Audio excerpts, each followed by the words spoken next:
Agradecer a Deus pela oportunidade e nós vamos orar antes de meditarmos na palavra. Eu gostaria que você se juntasse a mim em oração. Senhor Deus, bondoso Pai, obrigado porque o Senhor tem estado conosco até aqui. Estamos gratos porque o Senhor nos dá o privilégio de pregarmos a Tua palavra, mesmo com as nossas lutas e desafios do dia a dia. Abençoe a cada membro que está presente aqui, que veio com desejo de ouvir a Tua palavra, a Tua voz, que esse desejo possa ser satisfeito, que o Senhor possa falar ao coração de cada um aqui, indo de encontro às necessidades. Amém. Abençoe também aqueles que não puderam ouvir. O Senhor sabe os motivos. Que o Teu Santo Espírito visite a cada um deles também. Em nome de Jesus, amém. Quem é que gosta de falar de guerra? Como você reage quando você liga o canal da TV e começa a falar de uma possível guerra que pode acontecer? Será que isso traz um sentimento positivo? Durante a história, nós vemos que existiam várias guerras, né? Na Bíblia, por exemplo, a Bíblia relata várias guerras que o povo de Israel teve que enfrentar. A história relata 2 grandes guerras mundiais e fora outras pequenas guerras que aconteceram durante toda a história. E hoje também nós temos um clima de guerra no mundo entre a Rússia e a OTAN por causa da guerra da Ucrânia. Então aí fica aquela expectativa, os estudiosos falam: será que a Rússia vai invadir um país da OTAN? Será que a OTAN vai invadir a Rússia? E aí os jornalistas eles ficam lançando teorias e tentando ali prever o futuro. Porque se acontecer uma guerra mundial, o mundo não sobreviveria, porque ambos os países têm bombas atômicas e etc. E nós vamos falar de uma guerra hoje. A guerra que nós vamos falar não tem como você fugir. Inclusive teve relatos de civis na Rússia que eles quebraram o próprio braço para não precisar lutar na guerra contra a Ucrânia. Então, foi pesquisado qual foi o maior número de busca dos russos ali, dos jovens principalmente, e o vídeo era como quebrar o seu braço. Então imagina, uma pessoa quebrar o próprio braço para fugir de uma guerra, porque as pessoas não gostam de guerra. Ninguém gosta. Todo mundo fica apreensivo, com medo. Quem é reservista fica pensando: será que eu vou ser convocado? Mas temos uma verdadeira guerra mundial hoje. E dessa você não pode fugir. Mesmo que você não queira tomar um lado, você automaticamente toma um lado. Nós vamos abrir a Bíblia em Efésios 6, 10 a 12. E nós vamos falar um pouco sobre esta guerra que estamos vivendo no dia de hoje. E sempre a humanidade enfrentou essa guerra, né? Efésios 6, 10 a 12.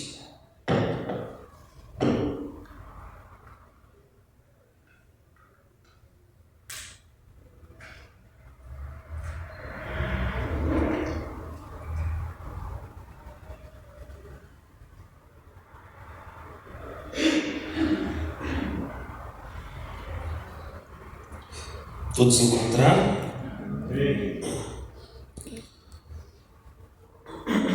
Uma palavra final. Sejam fortes no Senhor e em seu grande poder. Vistam toda a armadura de Deus para que possam permanecer firmes contra as estratégias do diabo. Pois nós não lutamos contra inimigos de carne e sangue, mas contra governantes e autoridades do mundo invisível, contra grandes poderes neste mundo de trevas e contra espíritos malignos nas esferas celestiais. Então, qual que é a primeira postura que nós precisamos ter diante dessa guerra? Se nós quisermos vencê-la, é claro. O que o verso começa dizendo?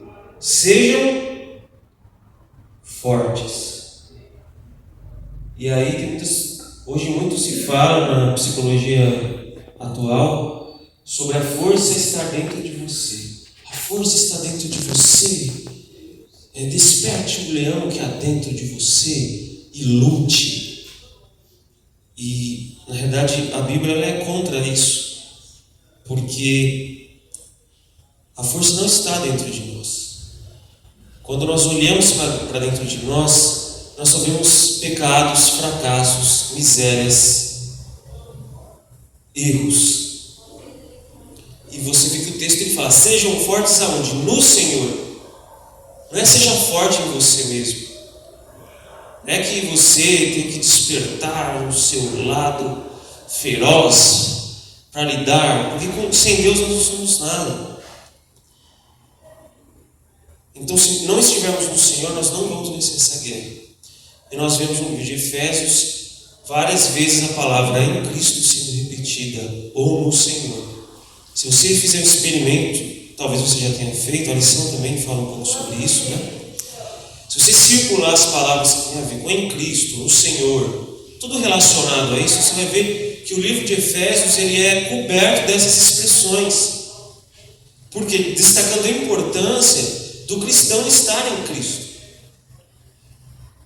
Porque sem Cristo a gente não consegue vencer.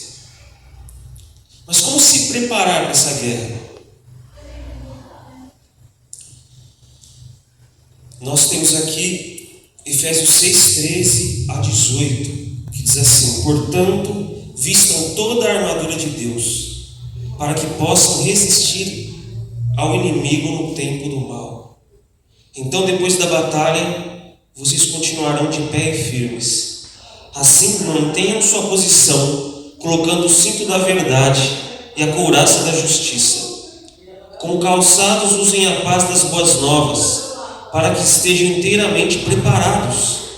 Em todas as situações, levantem o escudo da fé, para deter as flechas de fogo do maligno. Usem a salvação como capacete e empunhem a espada do Espírito, que é a palavra de Deus. Orem no Espírito em todos os momentos e ocasiões. Permaneçam atentos e sejam persistentes em suas orações por todo o povo santo. Como se preparar para essa guerra? Um soldado, quando vai para a guerra, ele precisa colocar uma armadura. Um policial, quando vai a campo, ele precisa colocar os trajes dele. Se nas guerras humanas que lidam com a carne e o sangue, desde as épocas antigas, os soldados têm uma armadura, o que nos faz pensar que, como cristão, nós temos que estar na guerra espiritual, a maior guerra de todos os tempos, de qualquer jeito? O que nos faz pensar isso? Quanto maior a guerra, quanto maior o nível de dificuldade, mais consistente tem que ser a armadura, mais forte tem que ser a armadura, porque senão não aguenta o baque, não aguenta. Então, nós estamos lidando, como diz o texto, com as estratégias do diabo. Não é um estrategista, não é um jogo de dominó ou xadrez. É um estrategista com mais de 6.000 anos de experiência. E quem sou eu, Paulo? Ou quem é você? Por mais que nós tenhamos tempo nessa caminhada cristã, para resistir a alguém que tem 6.000 anos de experiência em todo tipo de maldade. Você vê pessoas assim que passaram a vida toda, psicopatas, pessoas que passaram fazendo maldade. A pessoa ela mata alguém como se estivesse escovando o dente. Agora imagina alguém com 6.000 anos de maldade, vendo pessoas morrerem. O quão insensível deve ser o coração do diabo para atacar a mim e a você. Ele não tem pena de ninguém. Você vê pessoas que assaltam as pessoas, a pessoa não reage, a pessoa ainda vai lá e mata a pessoa. Essa pessoa está sendo usada por quem? Pelo diabo, o rei da insensibilidade. Mas aqui diz de uma armadura que você vai usar. Então fala assim: portanto, vistam toda a armadura de Deus para resistir ao inimigo. E depois vocês continuarão feridos, cansados, abalados. É isso que o texto diz? Não, não é isso. Vocês continuarão de pé e firmes. Então a armadura de Deus é tão poderosa que ela é capaz de resistir ao maior estrategista que já existiu na face da terra, que é Satanás, o diabo. E essa armadura é tão eficiente que no final da guerra, quem se aposta dela da maneira correta, que se utiliza de todos os elementos que ela pode proporcionar, ele, após a guerra, após os assédios do diabo, após os ataques de Satanás, o que a Bíblia diz? Ele permanece de pé e firme. Então isso é maravilhoso. Quando você assiste os filmes de guerra, você vê o soldado todo acabado, alguns até morrem depois. O filme do Gladiador lá, o Gladiador tem a luta final dele com o Imperador lá, ele desafia o Imperador a entrar na arena, e aí o Imperador ele coloca uma seta envenenada nele, né, antes da luta. E aí ele vence o Imperador, mata o Imperador, mas aquele seta venenosa ali, aquele veneno se espalhou no corpo dele, ele cai e morre. Mas na guerra com Deus não acontece isso. Quem veste as armaduras de Deus não cai. Quem veste as armaduras de Deus não perde. Não existe derrota. A chance de derrota para aquele que se aposta na armadura de Deus é 0,000%. Amém? Esse inimigo é o diabo. E diz assim que essa armadura, ela nos ajuda a resistir no dia mau. Qual é esse dia mau? Isso no verso 13 está relatando. Qual é esse dia mau? Alguns estudiosos dizem que esse dia mau é o dia do julgamento final, o dia do juízo final. Alguns dizem que o dia mau é as provações que o crente passa todos os dias. Alguns dizem que o dia mau é o dia do vale da sombra da morte, quando você passa por um estado de doença terminal, ou quando você tem um parente nesse estado, ou quando você perde um ente querido para a morte. Outros dizem que o dia mau é todos os dias que o cristão vive nesse mundo.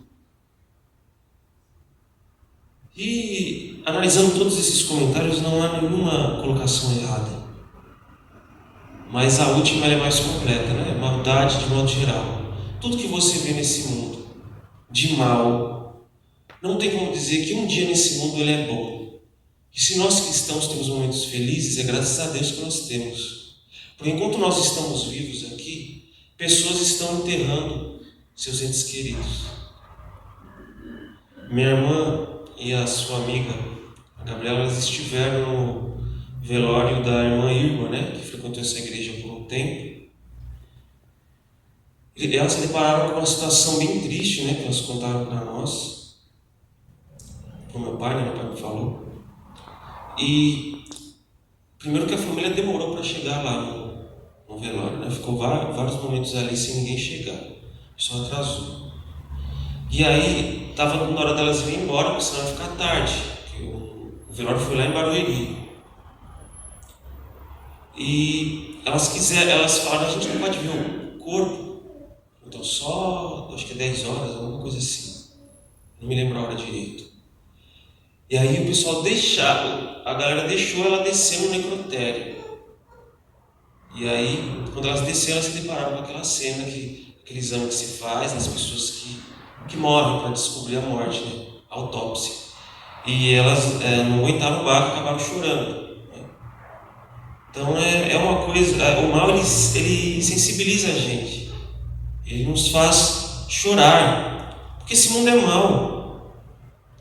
Mas quem veste a armadura de Deus permanece firme mesmo passando pelas maiores atrocidades que você pode imaginar.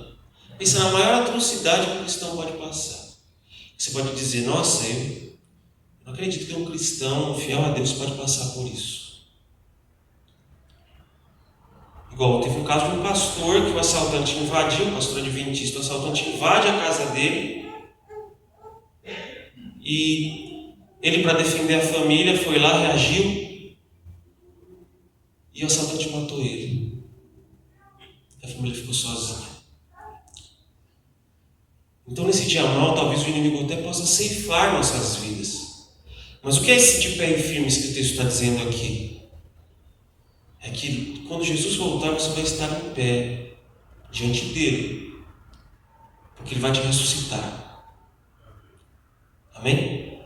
Então, você ficar em pé no dia mal, não é que você não vai ficar triste, não é que você não vai chorar, não é isso. Em pé que sua fé não será abalada. Você não vai se revoltar contra Deus por causa das suas perdas.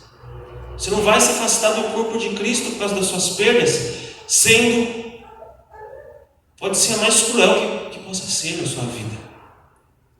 Essa armadura, ela te possibilita isso. Não é à toa que nós vemos cristãos que passaram por perdas terríveis, mas estão em nosso meio, firmes na fé, mesmo depois de ter perdido talvez um ente querido atrás do outro. Essa pessoa está firme por quê? Porque ela é um super homem, uma super crente? Não, ela está firme porque ela se utilizou da armadura de Deus. Essa armadura que nós temos que ter. Sem ela nós perdemos. E aqui nós temos alguns acessórios que vamos tratar. O primeiro é o cinturão da verdade. O cinto é importante até para as pessoas comuns hoje. Eu sem o cinto, essa calça não ia dar muito certo aqui na frente. Mas o soldado, ele usa o cinto para quê?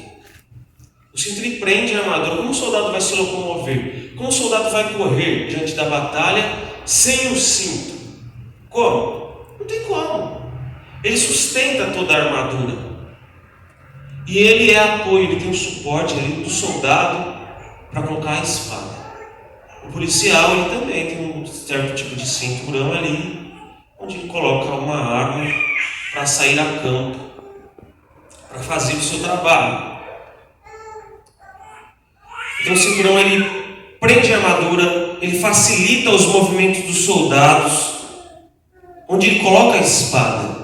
A gente vai falar um pouco sobre a espada mais para frente, mas não é segredo para ninguém aqui que a espada é a palavra de Deus, né? Eu acho que ninguém tem dúvida disso. E olha que coisa interessante, o cinturão, ele prende a espada. Por quê? A espada, ela precisa estar presa a nós. Como a palavra de Deus, ela fica presa a nós? Através da convicção na palavra. Você pode ter a Bíblia na sua casa, mas se você não tiver a palavra no seu coração, por onde você quer que andar, ainda que a palavra não esteja fisicamente nas suas mãos às vezes, se bem que hoje é quase impossível, né, com a tecnologia, a palavra está no seu coração, onde você quer que esteja, onde você estiver, onde quer que você esteja, a palavra está em você. Esse é o cinturão da verdade. É o cinturão que prende a palavra a você no seu dia a dia, que a cada atitude que você tomar, você vai ter a palavra junto a você. E Deuteronômio, você pode deixar aqui marcado, que nós vamos voltar para Efésios. E Deuteronômio, ele tem uma explicação maravilhosa.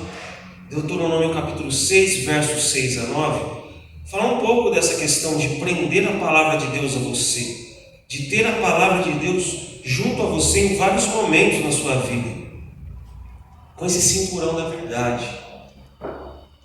Sem essa convicção da verdade, sem essa verdade ser interiorizada no nosso coração, a palavra não tem efeito. Deuteronômio 6, 6 a 9 diz o seguinte, espero que todos tenham encontrado aí, Deuteronômio 6, versículos 6 ao 9. Diz assim: guarde sempre no coração as palavras que hoje lhe dou. Repita-as com frequência a seus filhos. Converse a respeito delas quando estiver em casa e quando estiver caminhando, quando se deitar e quando se levantar. Amarre as mãos e prenda-as à testa como lembrança. Escreva-as nos batentes das portas de sua casa e em seus portões. Essa explicação melhor do que essa não existe, né? De como você... Quando você vai aprender um assunto na faculdade, uma das melhores maneiras de você reter aquele assunto é você conversar sobre aquele assunto com alguém. Então, eu tenho uma faculdade lá que é conteúdo atrás de conteúdo. Mas quando, por exemplo, eu vou lá e converso com alguém sobre o assunto, quando eu faço um post nas redes sociais, quando eu discuto com uma pessoa, no bom sentido, o assunto, a gente dialoga. A escola sabatina é para isso. Um dialoga com o outro. O professor está ali compartilhando o conhecimento dele e o aluno está ali também para fazer o comentário dele e ter as dúvidas. Então, quando você tem esse bate-papo sobre aquilo que você aprende, quando você tem a oportunidade de ensinar o que você aprende para as outras pessoas, você aprende mais ainda. Por isso que o texto fala, isso não é uma descoberta atual da pedagogia, o texto já falava antes, converse com seus filhos. Quando você se levantar, quando você deitar, não há momento impróprio para conversar da palavra de Deus. Não há. Aqui no púlpito eu não posso falar qualquer coisa, né? Eu não posso conversar aqui com vocês, como eu estou às vezes brincando com um amigo íntimo. Aqui existem palavras que podem ser ditas dentro de uma formalidade, embora tem palavras também que não podem ser ditas nem lá fora, né? Mas aqui nós vemos que quando você ensina, você aprende. É um dos meios. Quando você lê, você meditar naquilo, aplicar aquilo na sua vida. Então a convicção da palavra, ela vai te ajudar. Porque assim, quando você perde alguém, qual é a convicção da palavra? Ressurreição. Eu vou ver essa pessoa ressurgir na volta de Jesus. Então essa convicção ela te ajuda a passar por um processo de luto e não faz você perder a fé ou cometer algum tipo de atrocidade por causa disso. Então a palavra ela precisa estar presa a nós através da convicção das verdades que estão nelas escritas. Então, resumindo em uma frase, o cinto da verdade, prenda a palavra em você. Fechou a Bíblia, mas não feche a Bíblia no seu coração. Temos a couraça, né? O outro material aqui que é indispensável para o soldado. Para que serve a couraça? Ela serve para proteger os órgãos vitais do soldado. Coração. Servia, né? Hoje a gente tem um colete à prova de balas, por exemplo.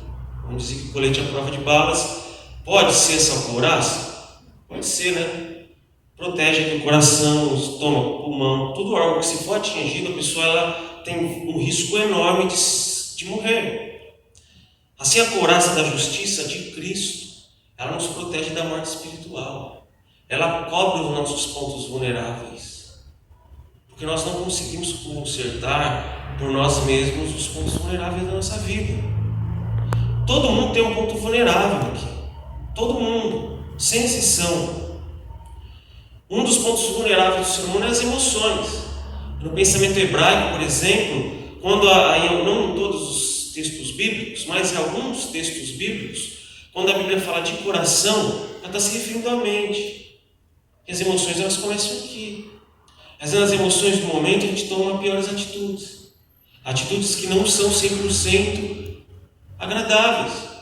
Quantas pessoas assassinam o outro no trânsito por emoção do momento? Ou às vezes a pessoa está ali, o carro fecha ela sai para discutir, do outro lado tem um bandido armado, atira nela. E aí? Perdeu a família.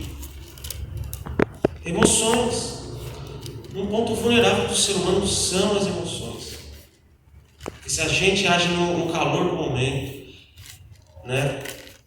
Eu acho que Augusto Cury fala, né? Que nos 30 segundos a 1 minuto ali depois da raiva são os momentos que as pessoas fazem as coisas e dizem as coisas que mais se arrependem no futuro, né? Acho que todo mundo deve ter experiência nisso em um maior ou menor grau, de agir no calor do momento. Então, A justiça de Cristo, ela protege, nos protege como uma couraça. Quando nós pecamos, as nossas partes vulneráveis, elas são expostas ao inimigo. Porque o inimigo, ele saliva para nos matar. E quando o pecado se torna público, então, é pior ainda, né? Você fica mais vulnerável ainda. Por quê? Vão ter pessoas que vão acolher você, mas vão ter pessoas que elas nunca fizeram uma visita para você, nunca perguntaram como você está, mas estarão ali para apedrejar você. Então, a justiça de Cristo, ela nos protege disso, dessas coisas.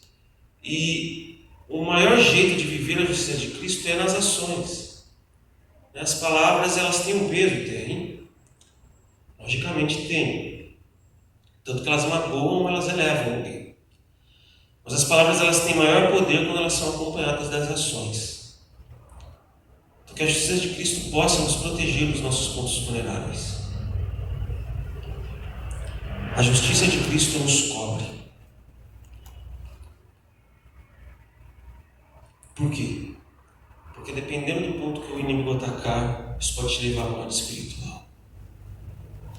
Morte espiritual leva à perdição eterna.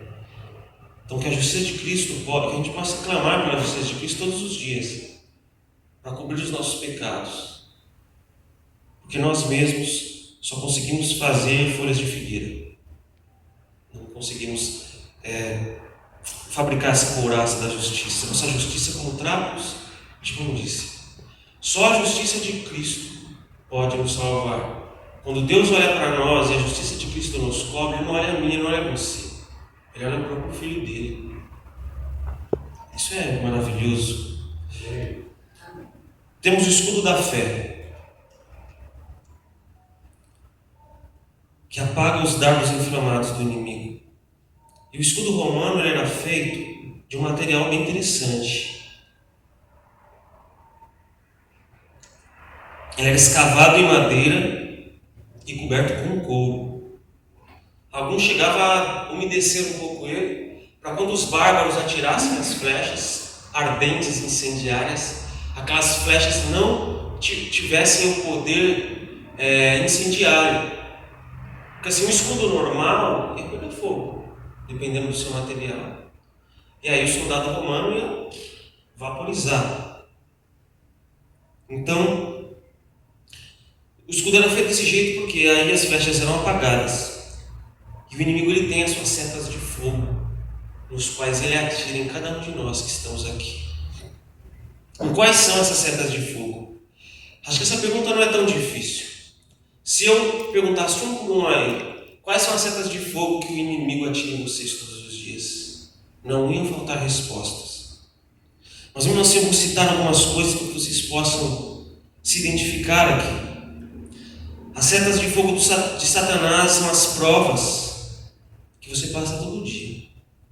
São as perseguições que você sofre no seu trabalho, ou na sua própria igreja, ou dentro da sua própria casa, com seus vizinhos, na sua faculdade. As mágoas que você guarda, o perdão que você não libera, são as setas de fogo que o inimigo ele usa para queimar você. As tentações que o inimigo te assedia todos os dias, em algumas ele te derruba. Essas são as setas de fogo que o inimigo quer nos derrubar. Às vezes ele consegue. As injustiças que enfrentamos, as injustiças do mundo de modo geral, as perdas de entes queridos, pessoas que amamos, tudo isso o inimigo usa como seta inflamada do diabo para derrubar você.